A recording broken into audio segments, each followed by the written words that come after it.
Hello, welcome to Leadership Live with Anton Gunn.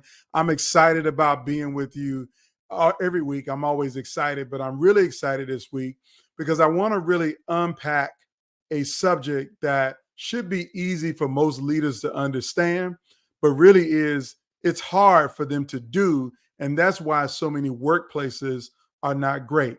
And that subject is to understand what matters most to your employees. And so if you really want to build a great workplace, a fantastic workplace, or what I like to call a world-class workplace, you really need to understand what matters most to your employees. And so many leaders don't understand what matters most to their employees. Now, I'm going to be very transparent. I want to be honest with you that early on in my career, when I was in my first leadership position, I expected that because I had the title, that people should do what I say. So I would, make directions and give correction and tell people where to go, what to do, how to do it, etc. I thought leadership was about command and control. But I was rudely awakened to know that nobody cared about what I was trying to command them to do or control them to think or do in the organization. To be honest with you, I was an abject failure the first time I was in that leadership role. And it took me a long time to really realize what people want to do. They don't want to follow your title. They don't care that you got a corner office. They don't care that you get the big paycheck. They don't want a title. They want purpose. So rather than directing people and giving them, commands and expecting them to do as you say, not as you do, nobody really cares about that. At least most employees don't. And it really took me some time because I had forgotten that. See, I have been that employee. I've been that person that wasn't the leader and wasn't the person in charge. And the last thing I wanted is somebody to control me or just tell me what to do. That I wanted to know what I did mattered. And so when you think about what matters in your organization, do you really know what matters to your employees? Do you know what matters to make your workplace a great workplace, a place that is full of all of the amazing things that we want out of a workplace? Do you know? I suspect that you don't. And I suspect that you might think that you know, but don't have them together. And so what I want to do in this session is to give you what matters most to your employees. I want to give you the 5 keys to a great workplace. Now, I didn't just make these keys up. I actually wrote a book about them and put the concepts of that in my book called Just Lead. Just Lead is 44 actions to break down barriers, boost your retention, and build a world-class culture. The book Just Lead is really a simple, laid out action framework. And when I mean simple, laid out action framework, I'm giving you tangible tactics every day that you can do to build a world-class workplace. And so if you want to get a copy of Just Lead, you can get it from Amazon, Books A Million, all those other places, or you can go to antongunn.com and get a copy of Just Lead. So I just want to encourage you to just get a copy of it. But you don't actually have to have the book for me to give you some good stuff today, really, on what matters most to your employees. And this is kind of like a summary of what's in the book Just Lead. And it's also a summary of what I share in keynotes. I keynote conferences and organization events and all staff meetings and retreats and other things for companies across the board. And it really is focused on really a couple subjects. Number one, I'm focused on leadership because everything rises and falls on leadership. More about that in a second. Number two, I focus on employee engagement. What can you do to engage the deepness in your workforce so they stay connected to the mission and help you to build the margin? That's the second thing. The third thing is kind of attached to employee engagement and leadership, and that's your organizational culture, corporate culture. And that's what I'm going to talk about today. It's all 3 of those things boiled into one, and that's what I give in terms of a keynote. So here are the 5 keys to a world-class workplace, 5 keys to a great workplace And these same 5 things are what matters the most to your employees. And if you get this right, you stand to build a dynamic organization that is at the top of your industry. Your whole team will be at the top. But if you don't build this, let me give you a few things that you're going to see in your workplace. Number one, you're going to see low productivity. Number two, you're going to see low engagement. You're going to see low morale. You're going to see people check out before they even clock in at work. Can you imagine people checking out before they even clocked in? Well, that's what you have if you don't understand what matters most to your employees. The other thing that you're going to see some emotional isolation. You're going to see silence and conflict in the workplace. You're going to start to see ostracism and all these other negative things that plague most workplaces today because leaders have either forgotten or never knew what mattered most to your employees. And so I want to help you to make sure that you don't have these kind of challenges. And if you want to read more about this, go to antongunn.com/blog, and you'll see my latest blog post where I lay out these 5 keys to a great workplace in that blog with some things for you to think about. But let me give them to you right now, why I got you here, so you can hear them, and you might want to take notes on this. So the first thing that matters to your employees the most is 2 words, and that's leadership and vision. Now, when I mean leadership, I'm talking about you leading them to a place that's bigger than them. And when I mean a place that's bigger than them, what a vision is a detailed mental picture of a desired future. So what's the detailed mental picture of a desired future for your company? Have you thought about what a detailed mental picture is for your team, your division, your department, whatever area you oversee? Are you able to create a compelling, detailed mental picture that inspires people? Not that makes them think this is too much work. So it ain't about the metrics of what it takes to get there, but what does it look like when we're massively successful at everything that we do and we set out to do? What's the vision? What's that shining city on a hill, so to speak, or whatever that acronym is or that phrase is about shining city on a hill? What's the vision?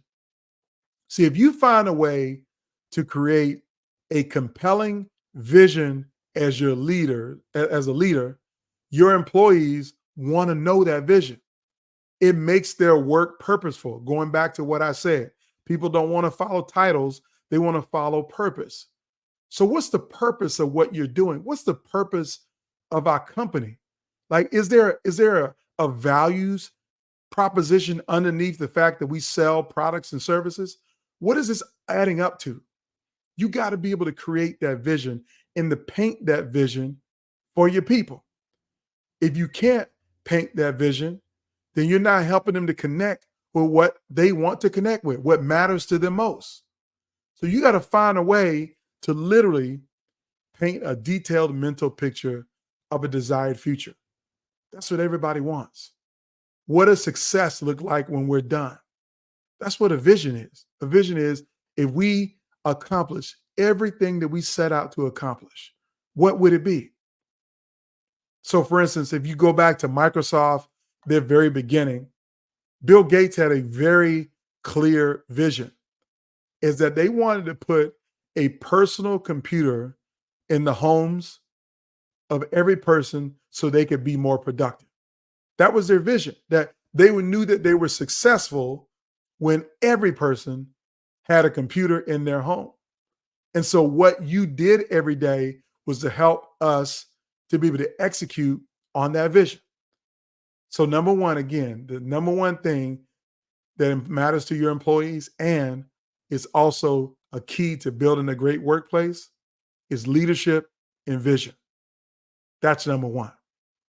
Now, the second thing that matters most to your employees and is a key to building a great culture is that your employees want respect and they want recognition. Now, I'm going to focus on the respect piece first, is that everyone deserves to be respected. I don't care if they make six-figure salaries or if they make $6 an hour. And I pray that you don't have anybody in your company making $6 an hour, because if you do, you're violating federal laws. But it doesn't matter if they made $6 an hour or they make six figures. They deserve the respect, dignity, and respect of work. They show up every day to do a job that they've been hired to do. And it doesn't matter if their job is mundane or it's hugely complex. They deserve respect. And the problem is that so many leaders have forgotten how to give respect to people for the work that they do every day. They deserve that respect. They're contributing to make your organization a success, for you to achieve some outcomes and some goal. So they deserve to be respected. But they also deserve to be recognized for what they do. So recognition is a big, important part. Nobody wants to be seen or unseen at work. Nobody wants to be invisible. Everybody wants to be seen. So they need to be able to hear you say, I see you have been working incredibly hard. I see you've helped us to achieve this outcome. I see that you show up on time and that you do things that other people don't do, that you do the small things. You don't mind staying late. I appreciate the fact that you are doing a great job. That's recognition. It's also meaning setting aside time for awards and recognition programs to award people for their hard work and recognize them in front of their peers. What matters most to employees is respect and recognition. People want to be recognized for their work.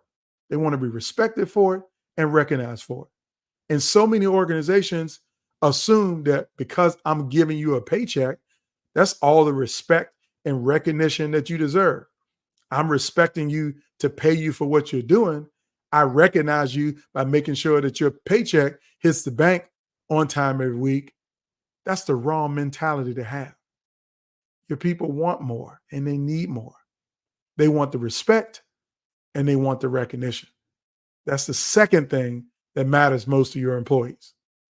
The third thing that employees want in building a great workplace is they want growth opportunities. Everybody wants to get better. Everybody wants to improve. Everybody wants to matriculate up the ladder. Doesn't matter where you start in an organization, you want to go higher. So you're looking for opportunities to grow and go into that next role. And so if you have an organization that doesn't create growth opportunities, expanding people's scope of responsibilities, giving them new titles and positions, increasing their pay, giving them greater responsibility, if you're not creating growth opportunities for the people that you lead, then you have lost what matters to them most. Because nobody wants to be stagnant in the same role forever. People want to be respected. They want to be valued. They want to be included. They want to be visible. They want to be elevated beyond the place that they're at right now over time. Some people want it too soon. Like they literally think, if I get hired today, I should be CEO tomorrow. That's totally unrealistic for most people. But they do want to grow in the role. They want to grow in the job. They want to grow in the opportunity. So my question for you, are you creating growth opportunities for your team?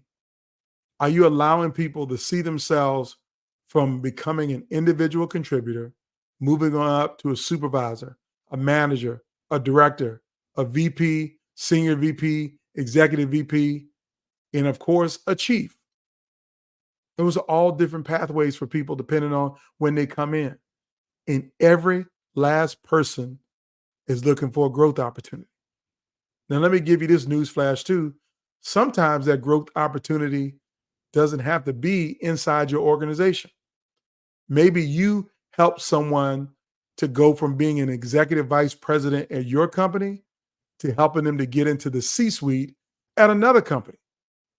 They want that out of life. People want to grow. They don't care where they grow. They want to grow to wherever there's an opportunity. And so if you can't create opportunities for them inside your organization, the worst thing you can do is to stifle them because you can't create the space for them. But the best thing you can do is to create space for them to go and lead somewhere else. because they will never forget what you did to help them to get there.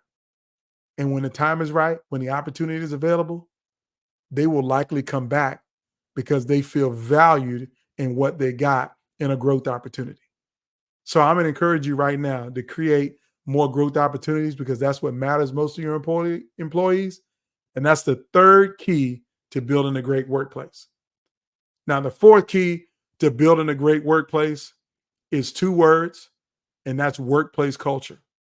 Now, when I say workplace culture, I want you to understand that you should be building a diverse workplace. You should be building an inclusive workplace. And you should build a workplace where everybody that you hire feels like they belong. So literally, that's the question that your employees are asking every day when they show up to work. Do I belong here? Do I fit in this organization? Do they value me for who I am as an individual? Do I feel included in the decision-making process?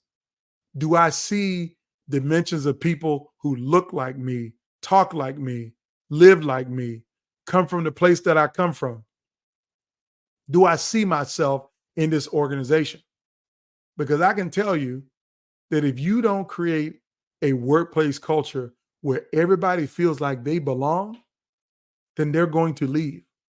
They're going to stay there a while to get a check, to achieve their own personal goals, but they're not going to be committed to the broader mission. Long term, they're not, because they don't feel like they belong there. They don't feel like you've created an environment where they are a part of the organization. So I'm telling you right now, above all else, your job as a leader is to make sure that you build a workplace culture where people feel like they belong, where they feel like I fit here. Even though I'm different than everybody else, I still fit here. And if you're not creating those kind of experiences, then you're not meeting what matters most to your employees. You're not building a great workplace. Everybody wants a culture where they belong. So I'm telling you right now, in my book, Just Lead, I lay out some practical ways and how you can build a culture where everybody feels like they belong, where everybody feels like their opinion matters, their voice matters, that they have input on the outcomes of what happens day to day in the workplace. You need to get a copy of the book, Just Lead. You got to get a copy of it. It's going to be a game changer for you. You got to get a copy, and you can get it at antongunn.com. Okay, enough about the book. You got the point. Point number 4, workplace culture is what matters most to your employees. Now, point number 5 is one that everybody is talking about, but I think they're talking about it in the wrong way. And actually, they're using the wrong word to describe it. And that is workplace balance. Now, I'm going to be real clear. There's no such thing as workplace balance to me. There's only workplace harmony. So that's the 5th thing that your employees care about, is that they care about workplace harmony. So when I say workplace harmony, I'm not even really talking about workplace harmony. I'm talking about work-life harmony. Not work-life balance, but work-life harmony. And so let me give you an example. People know that because we're in a virtual world, that sometimes you may have to work after hours, you may have to work weekends, you may have to work nights, you may have to do what you need to do to get the job done. And at the same time that you're doing that to get the job done, you're compromising time that you spend with your family. You're compromising time that you would spend on vacation, compromising time that you'll spend with the people that you love. And it's going to hurt that if you got to focus on work and you can't focus on life, it's going to hurt. And so what they want is an employer and a leader who recognizes that the tapestry of work and everyday life are intertwined and intermingled. And therefore, that employer or that leader understands that they need flexibility, that they need some harmony. They need to see an ebb and flow in them both. And that right now you might be an ebb on your family life and you're in a flow state at work. So you're spending more time at work than you are at home. But at some point, it needs to flip around and your boss is okay with you not coming in the office on Tuesday and you're staying home and taking your kid to school. Or on Friday, you're taking the whole day off because your daughter is playing in a state championship soccer tournament and you need to be there and you can't miss it. And it's a 2-hour drive from where you live. So you're not going to make that 2 p.m. meeting because its match starts at 6 p.m. So that's work-life harmony, is where you got the flexibility, the openness around how you build your schedule and what you do every day to get the job done. Like literally, I was talking to a past client who I've done lots of work with, and he was frustrated about something. And he sent me a screenshot of it. And the screenshot was the following. It was 3 people on a Zoom. They were interviewing a candidate for a job. The candidate that they were interviewing had their camera off. Now, I don't know why you would think it's okay to turn off your camera if you're interviewing for a job, but the person nonetheless was interviewing for a job and their camera was off. So that's not giving them a good feeling. But that wasn't what my client was reaching out to me about. The client just wanted me to see that this person had their camera off. And they asked me a blatant question: what's wrong with this photo? Well, my eyes went directly to the next thing in the photo. And that is, you had 3 people on a Zoom. One of them had their camera off, and 2 other people had their camera on. One of them was my past client. The other person was their coworker. The coworker had their camera on too. But when I looked at the photo, I could clearly see that his coworker had a television on in the background. They were working from home and they had the TV on in the background. And I could see on the television a photo of Meghan Markle. And it wasn't a photo, it was the pause button on the screen. Meghan Markle, who is now married and off, but during this time, she was in a television show called Suits. The show called Suits is on Netflix and it's all the rave and people have been binge watching it. I know I've been binge watching it with my wife. We're finally on season 8 and Rachel and Mike are now gone. So I won't get into the details about Suits. But what I did see, that my past client was in a Zoom with his coworker interviewing somebody from a job, and his coworker had Suits on pause on TV to take the meeting of the interview. And so I remarked back to my past client, I says, why is your coworker watching Suits while you're supposed to be interviewing a candidate for a job and in the middle of a meeting? You let people watch Suits during the day? And his response was classic to this whole point of work-life harmony. He says, I don't care what she does with her time. I just know she delivers everything that I need when I need it, and she's doing an amazing job. And I said, that's a mic drop moment right there. That he didn't care that she was watching Suits during the day at work, but she gets the work done the way that he needs the work to get done. And so my context to you is that if you don't understand the key to a great workplace is work-life harmony, you're going to work people to death and they're just going to quit.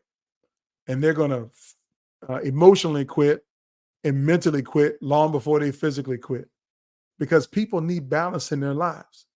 And so it's your responsibility as a leader to create that balance for people. So I'm going to close now and say that This is really all about what matters most to your employees. What are the 5 things that build a great workplace culture? 5 keys to build a workplace culture. And I'm going to summarize them again. Number 1 is leadership and vision. Number 2 is respect and recognition. Number 3, it's growth opportunities. Number 4 is workplace culture. And number 5, it's work-life harmony. Not work-life balance, because there's always going to be an imbalance, but they want work-life harmony. How does work coexist with life? How does life coexist with work? How do I am able to move and shift and be flexible in that space? Those are the 5 keys to building a great workplace and what matters most to your employees. So I hope this has added value to you. Again, if you want more of this, then I encourage you to go read more on my blog at antongunn.com/blog. And if you think it would be valuable to have me come deliver this kind of message to you and your leaders in your organization, shoot me a DM or give me a comment. I would love to follow up and figure out how I can help you to build the kind of workplace that people deem as great, because you not only know what matters most to your employees, you're living those things every day for every employee in your organization. It's been a pleasure and a privilege again. I see you all next week for Leadership Live with Anton Gunn.